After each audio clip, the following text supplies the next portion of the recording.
Assalamualaikum warahmatullahi wabarakatuh. Jumpa lagi para pendengar Pelita Ilahi yang dianugerahi kasih sayang ilahi. Hari ini akan disampaikan berkenaan dengan tarbiyat anak yang tepat dari khutbah Jumat pemimpin Jamaah Muslim Ahmadiyah Hazrat Mirza Masroor Ahmad pada tanggal 18 Maret 2016. Beberapa orang tua memarahi anak-anak mereka begitu keras mengenai berbagai hal, sementara yang lainnya malah mengungkapkan begitu lunak ketika anak-anak mereka melakukan kesalahan. Sikap seperti ini akan membuat mereka tidak memahami mana yang benar dan mana yang salah. Kedua cara tersebut memberikan pengaruh buruk dalam mendidik anak. Terlalu ketat dan berulang kali memarahi anak-anak akan membuat mereka menjadi nakal. Bahkan mereka tidak peduli lagi terhadap mana yang benar. Memiliki kegemaran terhadap hal yang tidak ada gunanya juga berdampak negatif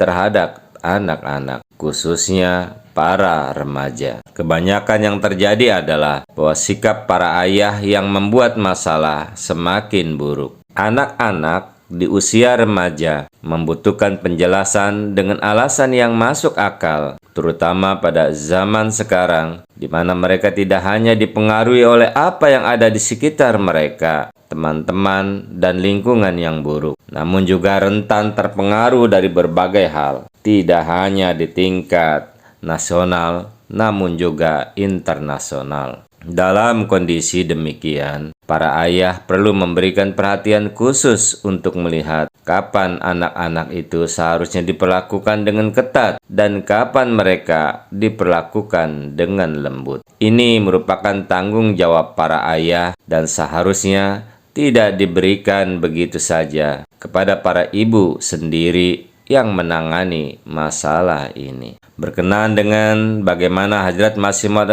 memberikan tarbiyat kepada anak-anak beliau, Hadrat Muslim Maud radhiyallahu anhu menyampaikan bahwa Allah Ta'ala telah menciptakan beragam hewan untuk berbagai tujuan. Ada yang indah untuk dipandang, ada yang memiliki suara merdu, ada pula yang untuk dimakan. Artinya, seseorang tidak harus memakan semua hewan yang halal. Dengan contoh tersebut, beliau menjelaskan bahwa mungkin saja seekor hewan tersebut memakan serangga yang berbahaya, dan akibatnya daging hewan itu meskipun dikatakan halal, tetapi bagi manusia tidak baik. Beliau mengingatkan suatu pelajaran yang diajarkan kepada Hadrat Muslim Maud radhiyallahu anhu sewaktu kecil. Beliau berburu seekor burung kakatua dan membawanya pulang. Hadrat Masih Maud